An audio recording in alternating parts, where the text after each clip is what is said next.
ननद रानी, अब मुझे उम्मीद करना गलत है। दिव्या जितनी कोशिश कर सकती थी उतना जल्दी जल्दी अपने कदम बढ़ाते हुए घर की तरफ जा रही थी। शाम के 7 बज चुके थे। अभी तो उसे सब्जियां भी खरीदना था। घर पर आज के खाने के लिए सब्जी कुछ भी नहीं थी, ऊपर से घर जाकर खाने भी बनाना था।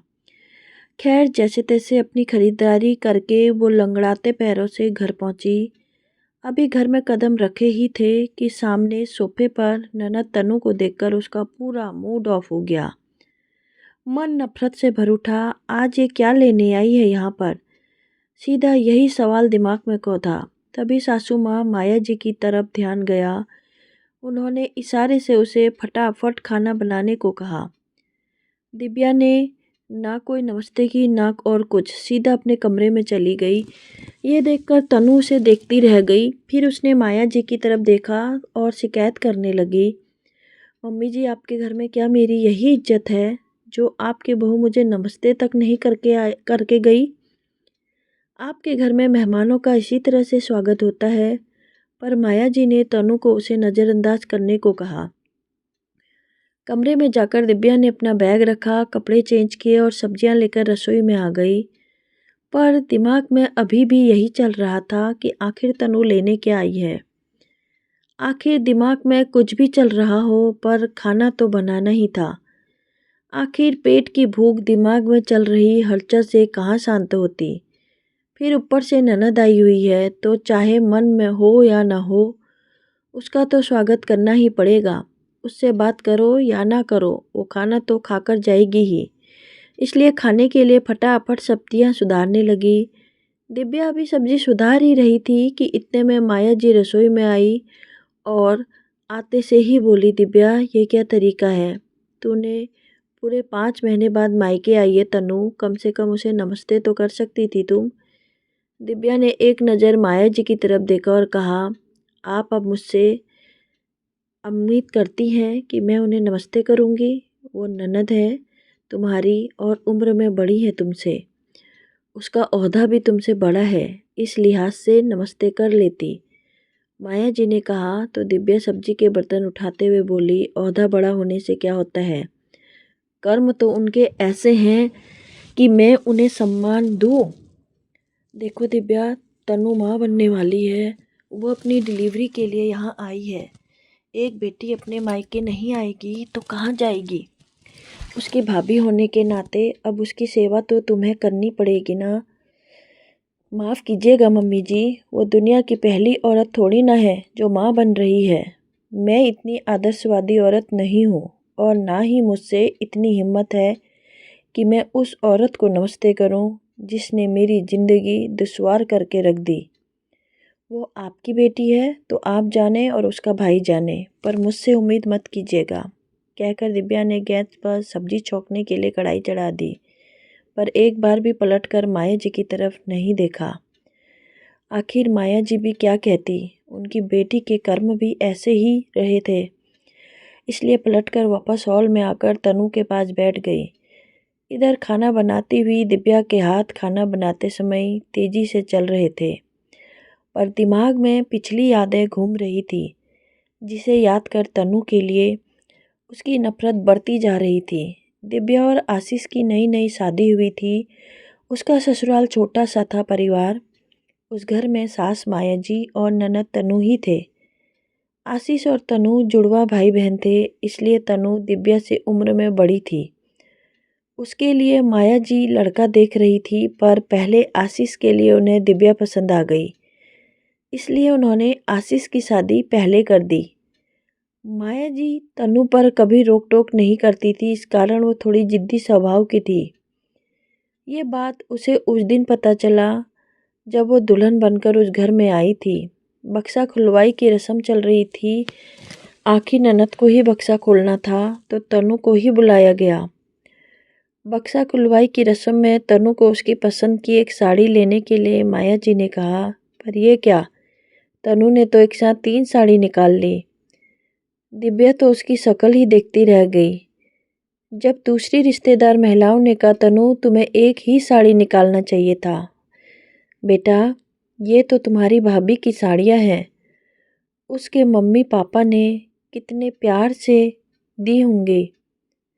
अरे तो क्या हो गया, भाभी तो मेरी ही है, इतना तो हक मेरा भी है। तभी तनु की मामी बोली, बेटा हक तो एक साड़ी का ही था, तुमने तो दो और जबरदस्ती उठा ली, तो मुझे पसंद आई तो मैंने ले ली, और मुझे अगर ये साड़ियाँ नहीं मिली तो मैं भाभी को भी इन्हें पहनने नहीं दूंगी। आखिर तनु जिद पर आ गई और माया जी ने कहा, अरे कोई बात नहीं, ये साड़ियाँ तनु पहने दिव्या पहने बात तो एक ही है, इतना क्यों बवाल मचा रही हो। जा तनु फटाफट से साड़ियाँ ले जाकर अपने कमरे में रख दे। माया जी की सह पाकर तनु वो साड़ियाँ लेकर अपने कमरे में चली गई। दिव्या सिर्फ उसे जाता देखती रह गई।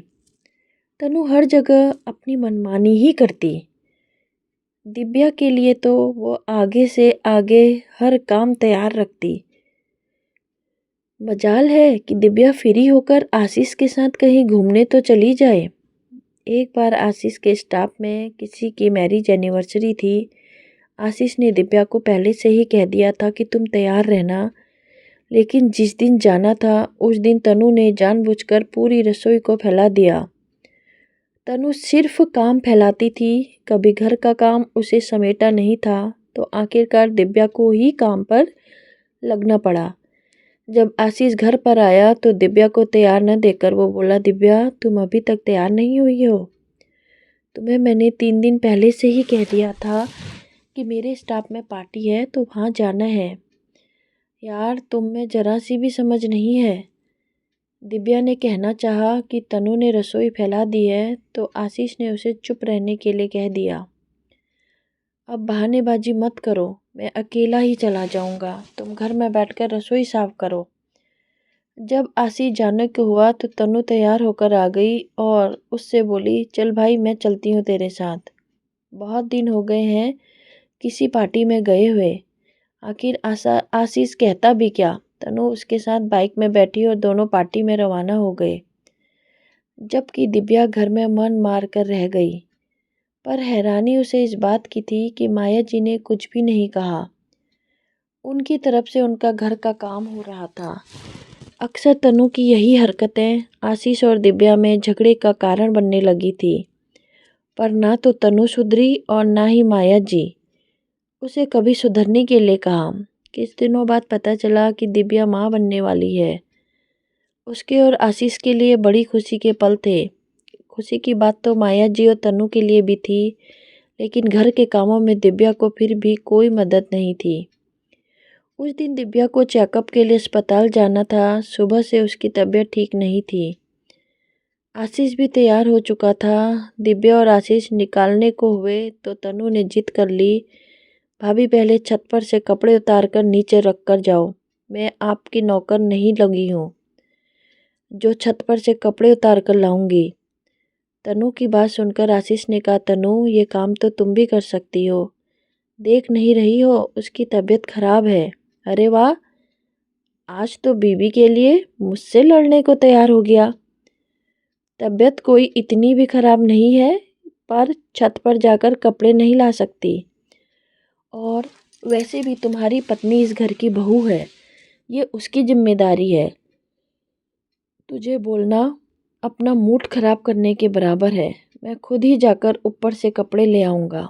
हाँ हाँ, अब बीबी के सामने पानी ही तो भरेगा तू, जो रुका गुलाम जो ठहरा। उसकी बात सुनकर आशीष तमतमाता हुआ छत पर कपड़े लेने गया।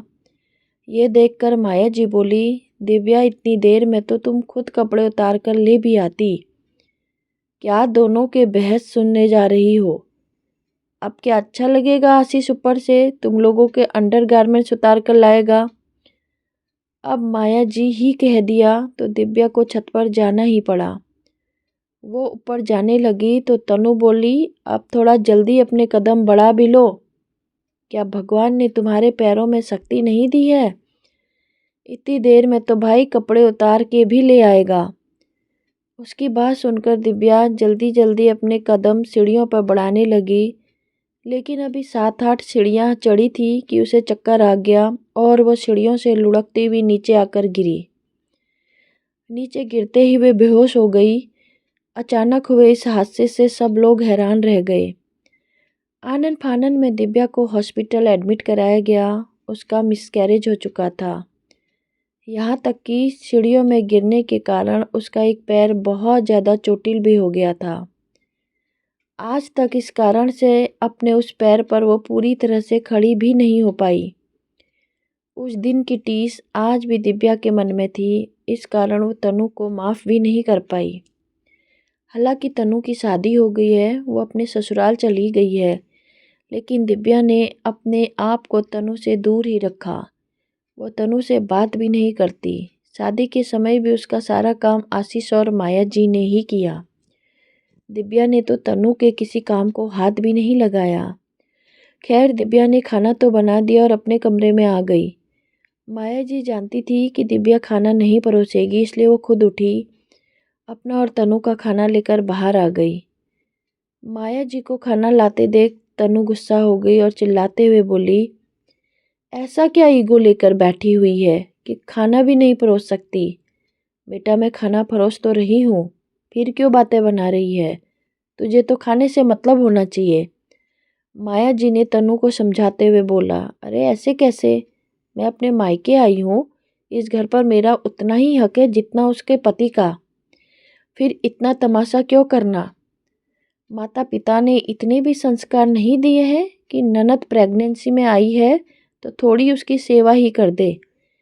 तनु ने ये बात इतनी जोर से कही कि अंदर दिव्या को सुनाई दे गई। ये सुनकर वो बाहर निकल आ गई और ननद रानी, कभी तुमने मुझे चैन से रहने दिया जो मुझसे सेवा की उम्मीद कर रही हो? इतनी ही सेवा का शौक है तो अपनी माँ और भाई से करवा लो, मुझसे कोई उम्मीद मत रखना। शुक्र करो कि मैं रोक नहीं रही हूँ किसी को, वरना जिस तरह की तुम्हारी हरकतें रही हैं ना, माँ के बाद मायका भी नहीं रहेगा। दिव्या के मुंह से यह बात सुनकर तनु ने अपनी मम्मी की तरफ देखा। माया जी ने हाथ जोड़कर उसे चुप रहने का इशारा किया, पर इतना तो तनु को समझ में आ गया कि दिव्या उसकी कोई सेवा नहीं करने वाली। और आखिर ऐसा ही हुआ। तनु की डिलीवरी मायके में ही हुई, जिसके लिए माया जी ने काम वाली रख ली। दिव्या ने तो उसके किसी भी काम को हाथ तक नहीं लगाया। दोस्तों, अगर आपको कहानी पसंद आती है तो चैनल को लाइक से सब्सक्राइब कर मुझे भी सपोर्ट करके आगे बढ़ाइएगा।